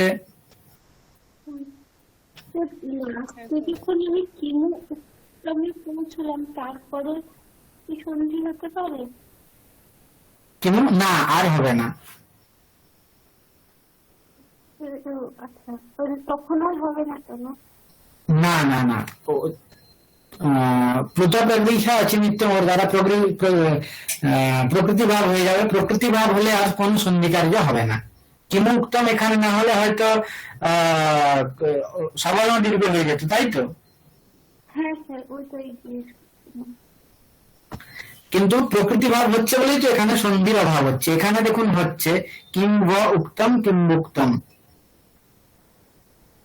সরি এখানে হচ্ছে বকারাদেশ হচ্ছে, বিকল্পে বকারাদেশ হচ্ছে। যখন বকারাদেশ হচ্ছে না তার মানে উকারেই থাকছে, প্রবীয় সংজ্ঞা হচ্ছে বলে কি হচ্ছে না সন্ধি কার্য আর হচ্ছে না। ওখানে তো প্রাপ্তই নেই, কিম व উক্তম এখানে প্রাপ্তই নেই কোনো। বোঝা গিয়েছে তাহলে? হ্যাঁ হ্যাঁ, ঠিক আছে। নয় প্রত্যাহারের পরে যদি উনি থাকে তাহলে তার বকার আদেশ করা হচ্ছে বিকল্পে। যখন বকার আদেশ হচ্ছে তখন কিম্বুক্তম রূপ হবে, আর যদি বকার আদেশ না হচ্ছে যে পক্ষে তখন কি হবে কিমু উক্তম হবে। দুটো ক্ষেত্রেই নিপাত হয়ে একাজনান, এর দ্বারা কি হবে প্রবীয় সংজ্ঞা হয়ে যাবে। আগের স্থল যে আছে কিম্বুক্তম এখানে সন্ধি কার্য নেই, আর কিমুক্তম এখানে সন্ধি কার্য প্রাপ্ত ছিল কিন্তু প্রকৃতি ভাব হয়ে যাওয়ার জন্য আর সন্ধি কার্য হচ্ছে না, কিমুক্তম। তাহলে যদি অচ পরে থাকে তাহলে কি হবে ময়ঃ পরস্য, ময় প্রত্যাহারের পর যদি উনি থাকে তাহলে তার বিকল্পে বকার আদেশ করা হচ্ছে যদি পরে অচ থাকে। নমো হ্রস্বাদচি নমন নিত্যম এই সূত্র থেকে অচি এই পদের অনুবৃত্তি করা হয়। এখানেও দেখুন কিম উ উক্তম, এখানে পরে অচ আছে বলে অচ পরে থাকলে তার আগের যে উকার আছে বা উই আছে তার বিকল্পে এখানে বকার আদেশ করা হচ্ছে কিং ব উক্তম কিং উক্তম। আর যে স্থলে করা হচ্ছে না বকার আদেশ সেখানে কিং উক্তম। বোঝা গেছে দুটো স্থল। হ্যাঁ স্যার। হ্যাঁ স্যার। হ্যাঁ স্যার। সূত্রের অর্থ স্পষ্ট তো? হ্যাঁ স্যার। হ্যাঁ স্যার। আচ্ছা, এটাও রূপসাধন করতে হবে, এটাও থাকলো কাজ, কিংমুক্তম কিংমুক্তম। এর পরের সূত্র হচ্ছে ইকহ অসবর্ণে সাকল্যস্য হ্রস্বশ্চ। ইকহ অসবর্ণে সাকল্যস্য হ্রস্বশ্চ। ইকহ ষষ্ঠীর এক বচন, অসবর্ণে সপ্তমীর এক বচন, সাকল্যস্য ষষ্ঠীর এক বচন, হ্রস্বঃ প্রথমান্ত পদ, চ অব্যয়। আগের সূত্র থেকে ইকুয়াল আনাচ্ছি, আগের সূত্র থেকে এখানে অচি এই পদের অনুবৃত্তি করা হচ্ছে এবং পদান্তস্য এই পদের অনুবৃত্তি করা হচ্ছে। তাহলে সূত্রের অন্বয় এরকম হবে পদান্তস্য ইকহ বা হ্রস্বঃ असवर्णे अचि। असवर्णे अचि परे पदान्तस्य इकः वा ह्रस्वः वा ह्रस्वः। साकल्यस्य এই পদ আছে বলে এখানে বিকল্প হচ্ছে असवर्णे अचि परे इकः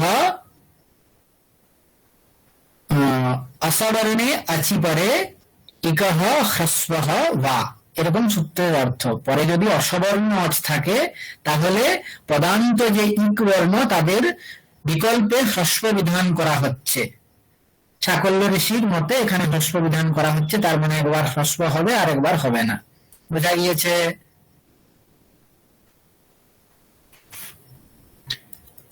উদাহরণ দেখুন,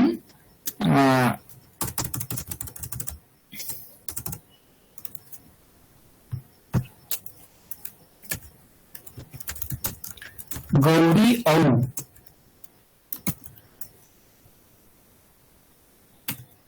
হ্যাঁ, এখানে দেওয়াই আছে।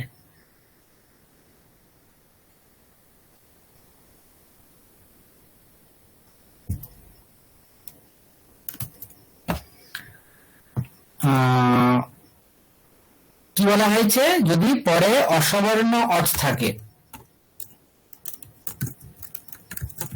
অসবর্ণে अचि परे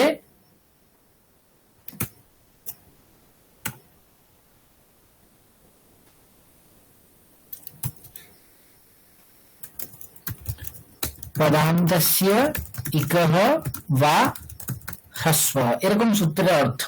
অসবর্ণে অচি পরে পদান্তস্য ইকহ বা হ্রস্ব। সবর্ণ অচ বলতে কি বোঝায় বলুন তো?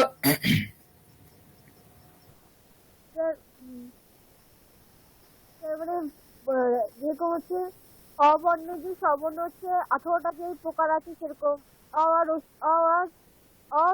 রস্যি, এদের যে 18টা প্রকার আছে এদেরকে সবর্ণ বোঝায়। এরকম লিয়ের হচ্ছে সবর্ণের গ্রহণ কোন সূত্রের দ্বারা হয়? সবর্ণের গ্রহণ কোন সবর্ণ আমরা পাই কোন সূত্রের দ্বারা?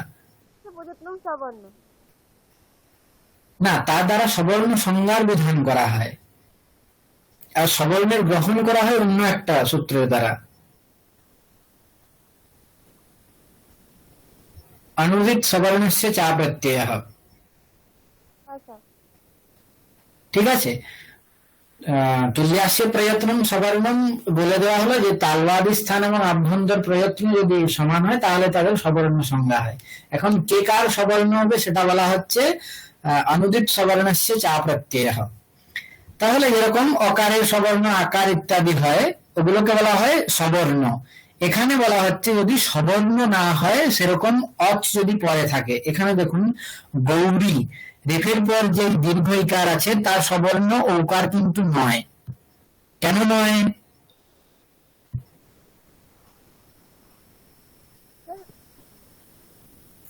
সবর্ণ কেন নয় বলুন তো? চালু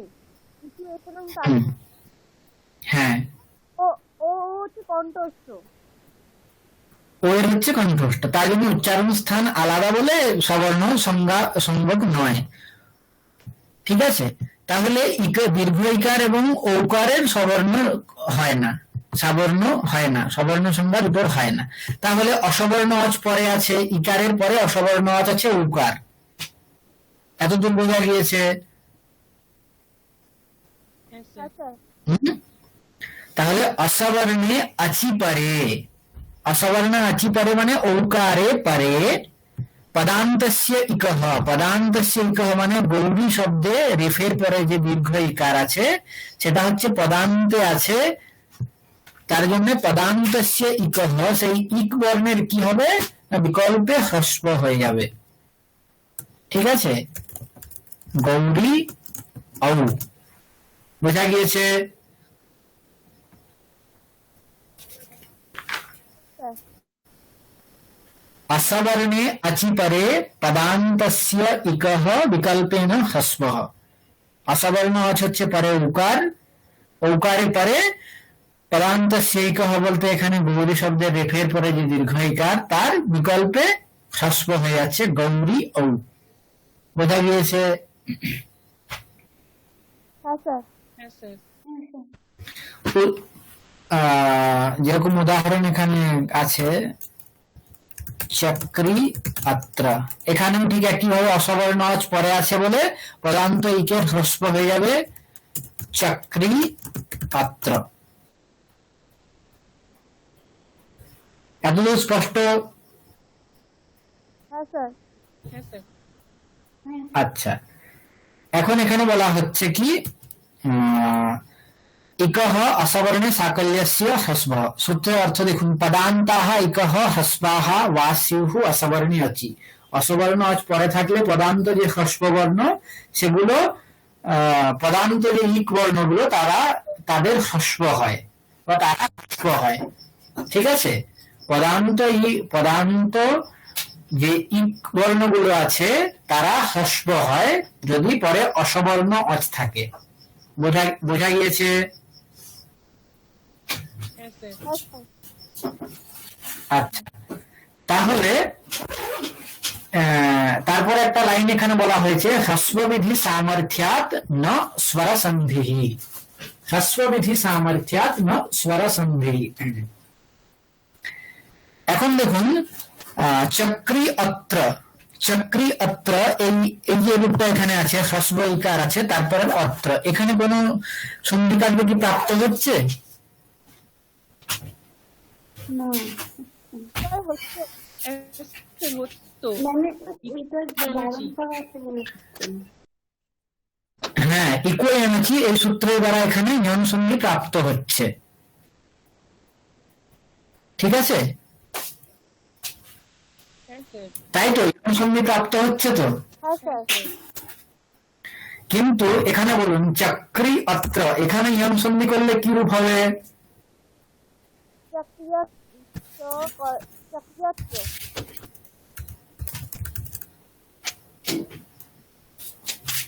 এরকম হবে তো? হ্যাঁ স্যার। চক্রি অত্র এরকম রূপ হবে। দেখুন তাহলে দুটো জায়গায় তো একই রূপ হচ্ছে, চক্রি অত্র আর চক্রি অত্র যদি নিয়ম সন্ধি করে দেওয়া হয় দুটো জায়গায় তো হ্রস্ব হোক বা দীর্ঘ হোক রূপ তো একই হচ্ছে তো নাকি? হ্যাঁ স্যার। হ্যাঁ স্যার। তাহলে এখানে এই সূত্রের দ্বারা হ্রস্ব করে কি লাভ? যদি সন্ধি হয়ে গেল বা যদি সন্ধি করার উদ্দেশ্য থাকে পরবর্তীকালে, তাহলে এই যে দীর্ঘ থেকে হ্রস্ব যে করলাম তার কোনো ফল নেই। স্যার এখানে তো বলে কি হ্রস্ব হওয়ার পর সন্ধি হবে না। হ্যাঁ, ওই জন্যই বলা হচ্ছে যে হ্রস্ববিধি সামর্থ্যাৎ, যেহেতু চক্রিয়ত্র এরকম ছিল তারপরে এটাকে হ্রস্ব করে দেওয়া হলো। ইতো অসবর্ণে সাকল্যস্য হ্রস্বশ্চ, এই সূত্রের দ্বারা এখানে হ্রস্ব করে দেওয়া হলো। এই হ্রস্ব করে দেওয়া যে হলো ওটাই ওর জন্যই বোঝা যাচ্ছে যে এখানে আর সন্ধি কার্য কোনো হবে না। ঠিক আছে, কেননা যদি সন্ধি কার্য করাই আমাদের উদ্দেশ্য থাকতো তাহলে হ্রস্ব না করলেও আমরা চক্রিয়ত্র একই রূপ পেতাম। বোঝা গিয়েছে? হ্যাঁ স্যার।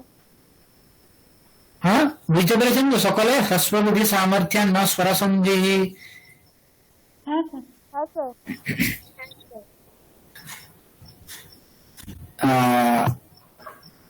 তাহলে চক্রিয়ত্র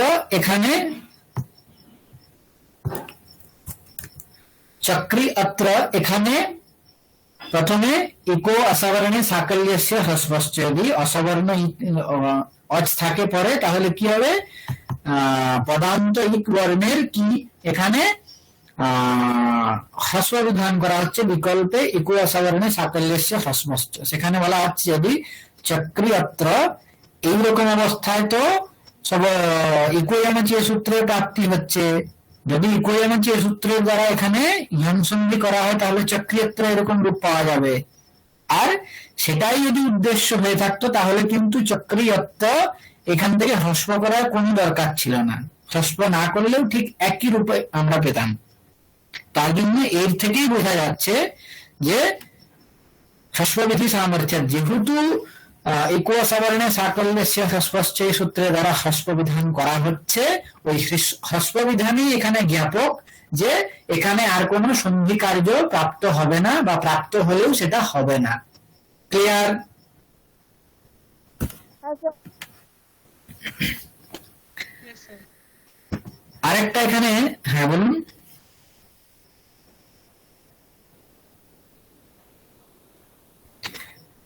বোঝা গেছে তো?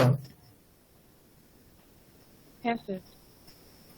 আচ্ছা, আরেকটা ব্যাপার এখানে বলা হয়েছে, যদি পদান্তে যদি ইক থাকে তাহলেই তারই হ্রস্ব হবে। যেরকম গৌরী ঔ, এটা কিন্তু পদান্তে ইক নেই, ঠিক আছে? এর কিন্তু গৌরী ঔ এর কিন্তু পদসংজ্ঞা নেই। গৌরী এর কিন্তু পদসংজ্ঞা এখন নেই, ঠিক আছে? গৌরী এটা হচ্ছে প্রাতিপদিক, তার থেকে ঔ প্রত্যয় বিধান করা হয়েছে। সুপ্তিমন্তম পদম সু ঔ যস আম ঔট সস, তাহলে পদসংজ্ঞা কার হবে না? গৌরী ঔ এই দুটোরই হচ্ছে পদসংজ্ঞা। তার জন্য পদান্তে কিন্তু ইক নেই, ঠিক আছে? পদান্তে এখানে কি আছে? ঔ আছে। গৌরী ঔ এই দুটো যে প্রাতিপদিক প্লাস প্রত্যয় এখানে নিয়ে একটা পদ হয়েছে। এখানে কিন্তু দেখুন চক্রী আলাদা একটা পদ, অত্র আলাদা একটা পদ। চক্রী এই যে পদ আছে তার পদান্তে ইক আছে, কিন্তু গৌরী ঔ এখানে পদান্তে ইক নেই। বোঝা গিয়েছে কেন? হ্যাঁ স্যার।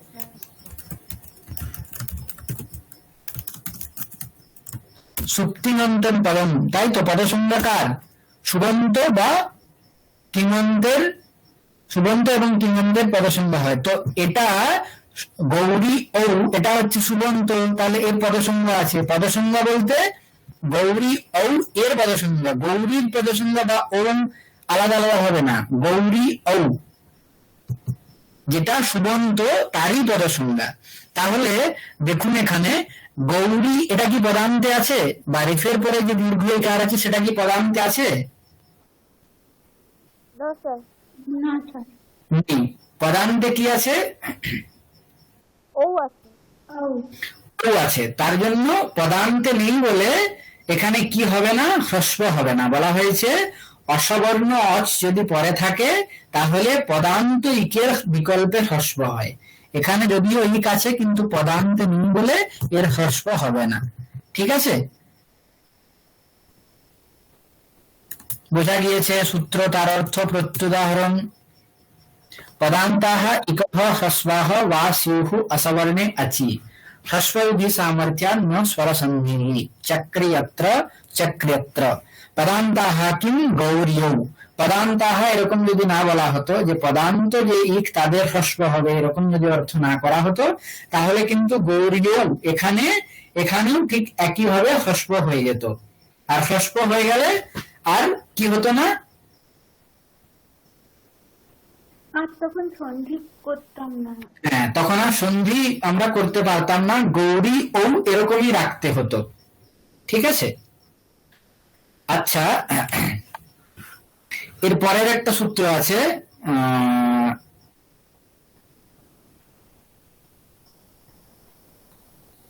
अचो रहाभ्याम द्वे, अचो रहाभ्याम द्वे, अचः पंचमीर एक वचन, रहाभ्याम पंचमी द्विवचन, द्वे এটা হচ্ছে প্রথমান্ত পদ।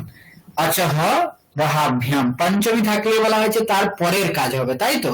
তাহলে अचः पराभ्याम रेफ हकाराभ्याम परस्य, अचेर अचः এখানেও পঞ্চমী আছে, রাহাভ্যাম এখানেও পঞ্চমী আছে, তাহলে দুটোর ক্ষেত্রেই পরহ এরকম অর্থ করতে হবে। তাহলে অচের পর রেপ এবং হকারের পর কি থাকে, যদি না ইয়র বর্ণ যদি থাকে তাহলে তার কি হবে, বিকল্পে দ্বিত্ব করা হচ্ছে। अचः रहाभ्याम अचः पराभ्याम रेफ हकाराभ्याम परस्य यरः द्वेवास्तः, यरः এই পদটা কোথা থেকে আসছে না, यरः अनुनासिके अनुनासिक হওয়া একটা অন্য সূত্র আছে, সেখান থেকে यरः এই পদের অনুবৃত্তি করা হচ্ছে। यरः এটা হচ্ছে ষষ্ঠীর একবচন, জ্বরের মানে ইয়র যে বর্ণগুলো আছে তাদের কি করা হচ্ছে, তাদের দ্বিত্ব করা হচ্ছে। দ্বে শব্দের দ্বারা এখানে দ্বিত্ব বোঝানো হচ্ছে, মানে দুবার হবে। যেরকম উদাহরণ দেখুন এখানে, গৌরী ঔ, গৌরী ঔ বলা হয়েছে রেফ হকারাভ্য আচহ পরস্য, আচহ পরস্য মানে গকারের পরে যে উকার আছে তাকে অচ হিসাবে এখানে নেওয়া হচ্ছে। আচহ পরস্য ইয়রহ, अचः पराभ्याम रेप हकाराभ्याम परस्य, अचेर परे যে রেপ বা হকার থাকে তারপরে যদি ইয়র বর্ণ থাকে তাহলে তার দ্বিত্ব হবে। এখানে দেখুন আচ আছে ও, তারপরে রেফ আছে, রেফের পরে এখানে ইয়র বর্ণ আছে ইয়কার, তাই জন্য ইয়র বর্ণ যে আছে তার দ্বিত্ব হয়ে যাচ্ছে গৌর ইয় ঔ, গৌর ইয়ৌ। বোঝা গিয়েছে আচহ রাহাভ্যাম দ্বে এই সূত্রের অর্থ।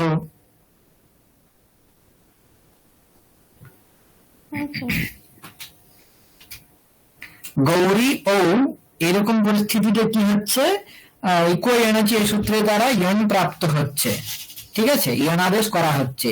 ইকের জায়গায় ইয়নাদেশ করে দেওয়া হলো, রেফের পরে যে দীর্ঘ ইকার আছে তার জায়গায় ইয় হয়ে গেল। তার আগে যে রেফ আছে এবং তার আগে ঔকার আছে, বলা হচ্ছে অচের পরে যদি রেফ বা হকার থাকে তারপর যদি ইয়র বর্ণ থাকে তাহলে সেই ইয়র বর্ণের কি হবে, দ্বিত্ব হবে। বোঝা গিয়েছে উদাহরণ সূত্রের অর্থ। গৌরী রেফ কোথায়? হ্যাঁ, গৌরী রেফ কোথায়? এই তো রেফ মানে রকারকে রেফ বলা হয়, ঠিক আছে। যেরকম অন্য বর্ণগুলোকে বলা হয় অকার আকার, রকারকে বলা হয় সংস্কৃতে এখানে বলা হয় রেফ। বোঝা গিয়েছে? এটা কি বিকল্প রূপ, মানে একটা আগের থেকে যে হ্যাঁ। গাউ যাও আর এটা ইয়াকার ডাবল হয়ে যাচ্ছে। হ্যাঁ হ্যাঁ, একটাও হবে দুটোও হবে।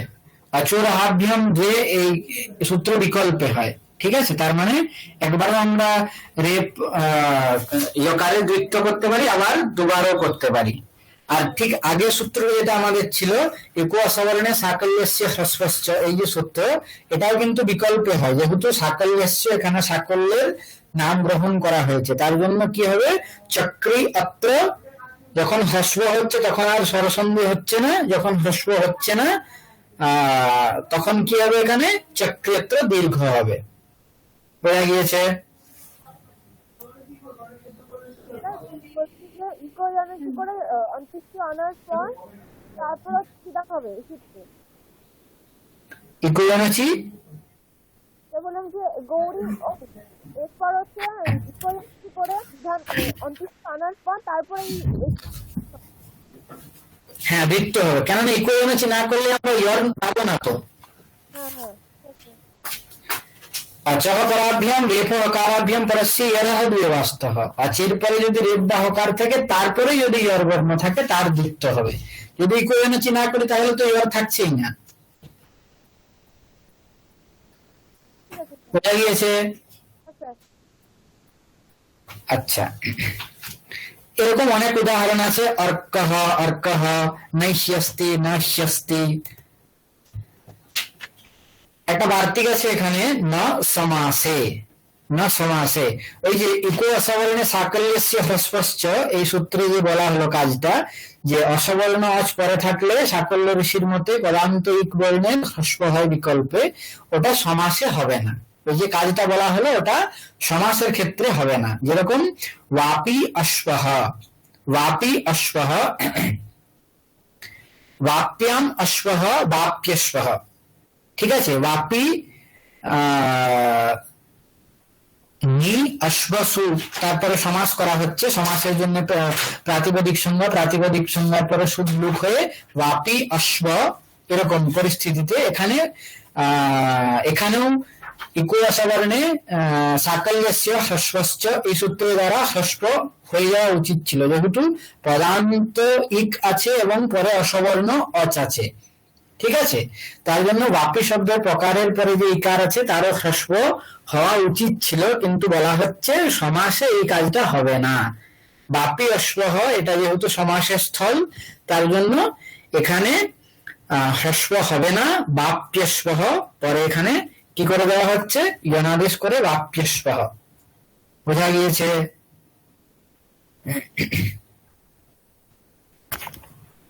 আচ্ছা। সকলে বুঝতে পেরেছেন?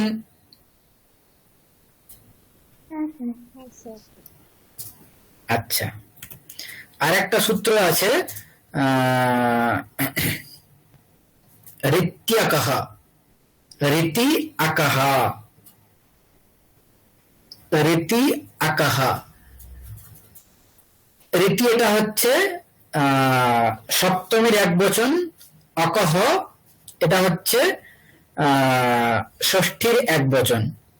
ঠিক আছে, তো রীতি অকহ এখানে কি হচ্ছে, ইংহ পদান্তবৃত্তি, ঠিক আগের মতোই পদান্তস্য এই সূত্রের এখানে অনুবৃত্তি হচ্ছে এবং সাকল্যস্য এই পদের অনুবৃত্তি করা হচ্ছে। তার জন্য এখানে কি হবে, বিকল্পে হবে। এই সূত্রের দ্বারা যে কাজটা হচ্ছে এটা বিকল্পে হবে। রীতি অকহ, রীতি শব্দের এখানে অর্থ হচ্ছে রিবর্ণে। ঠিক আছে, যদি রিবর্ণ পরে থাকে তাহলে পদান্ত অকের কি হচ্ছে, হ্রস্ব হবে। ইকো অসবর্ণে সাকল্যস্য হ্রস্বশ্চ, এই সূত্রের দ্বারা যে হ্রস্ব বিধান করা হচ্ছে সেটাই এখানে হবে। বলা হচ্ছে যদি পরে রিবর্ণ থাকে তাহলে কি হবে, পরে যদি রিবর্ণ থাকে তাহলে বিকল্পে হ্রস্ব হবে। যেরকম ব্রহ্মা ঋষিহি, ব্রহ্মা ঋষিহি, উদাহরণ দেখুন।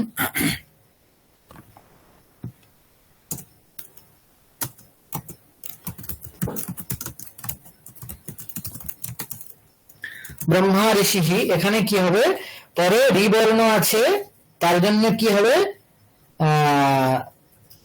রিবর্ণ পরে থাকলে পদান্ত অকের কি হবে, পদান্ত অক বলতে এখানে ব্রহ্মা শব্দের যে আকার আছে তাকে বলা হচ্ছে, পদান্ত আছে সে আকার, তাই পদান্ত অকের হ্রস্ব হয়ে যাবে। তাহলে কি হবে, হ্রস্ব হলে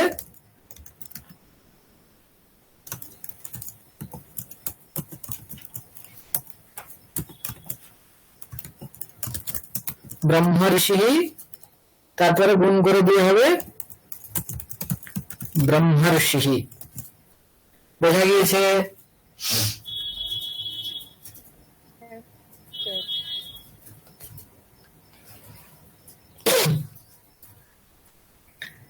বলছি কি, হ্যাঁ বলুন। অক বলতে তো অ ই উ রি এগুলো হ্যাঁ বলছি, হ্যাঁ। এখানে অক, এখানে অক বলতে এখানে শুধু হস্য আকার থাকলেও কি একই এটা হবে, না দীর্ঘিকার থাকলে শুধুমাত্র হবে? না, হ্রস্ব থাকলে তো তার আবার হ্রস্ব করার কোনো দরকার নেই তো। দীর্ঘ রূপটা থাকলে তাহলে হচ্ছে আমরা হ্যাঁ হ্যাঁ হ্যাঁ হ্যাঁ, এখানেও বলা হয়েছে যদি পদান্তে যদি থাকে অক তাহলেই তার কিন্তু বিকল্পে হ্রস্ব হবে। পদান্তে যদি অক থাকে তাহলেই তার বিকল্পে হ্রস্ব হবে, যদি পদান্তে না থাকে তাহলে তার হবে না। যেরকম আর্ছত, আ ঋচ্ছত, ঋচ্ছত এটা হচ্ছে ঋচ্ছ ধাতুর রূপ, আর আ এটা হচ্ছে লুং লং লুং রিং লুং লং রিং স্বড অড উদাত্তঃ, এই সূত্র দ্বারা এখানে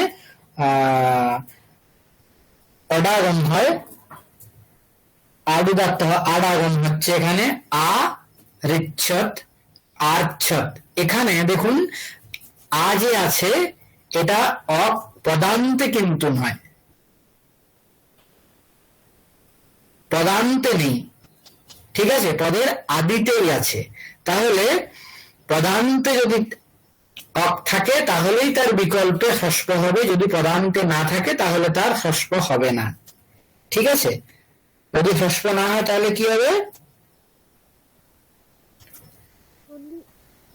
এখানে আর ইচ্ছত এখানে বৃদ্ধি হয়ে যায়, পূর্বপরের জায়গায় বৃদ্ধি হয়ে যায় এবং রিকারের আর হয়ে যায় আর্ছত, এরকম রূপ হয়।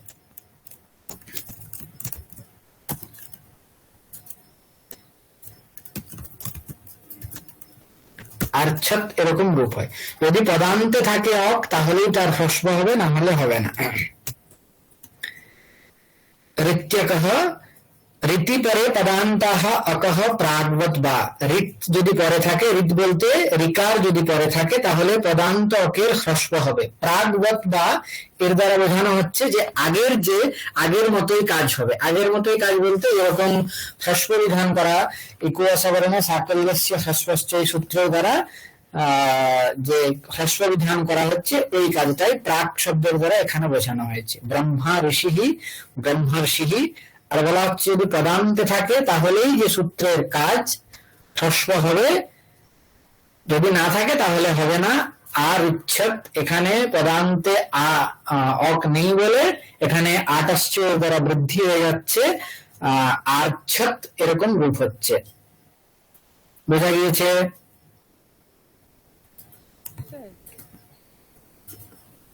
হ্যাঁ বলুন। বলছি আটা পদান্তে নেই কেন? যেহেতু একটা রয়েছে, আমরা যেরকম দেখেছিলাম যে একটা থাকলে সেটাই প্রথম, আবার সেটাই সেরকম আমরা ধরলাম, তাহলে এটাকে আমরা কেন শেষ বলতে পারবো না? এটা এখানে ওরকম কিন্তু হবে না। দেখুন বলা হচ্ছে পদান্ত, পদান্ত কোনটা পদ?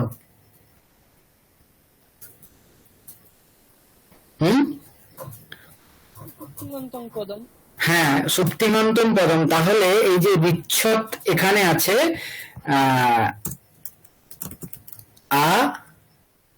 এখানে আট ঋচ্ছত, এখানে তিঙন্ত আছে, এখানে তিন প্রত্যয় আছে, তাহলে এটাকে নিয়ে এটা হচ্ছে আগম, ঠিক আছে, এটা আলাদা কোনো পদ নয়, আট হচ্ছে আগম।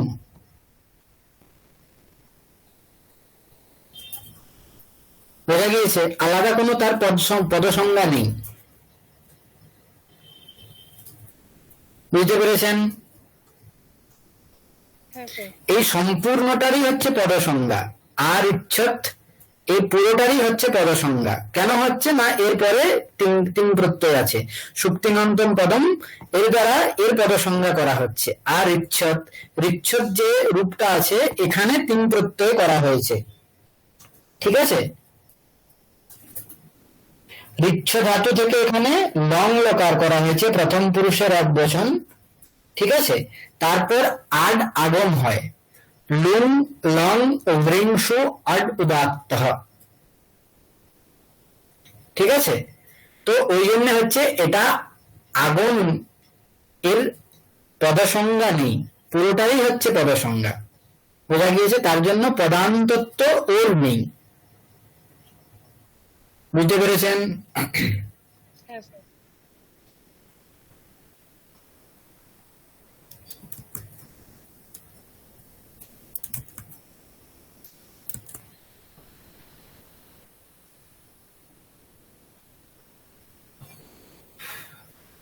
আচ্ছা ঠিক আছে, তাহলে আজকে এই পর্যন্তই।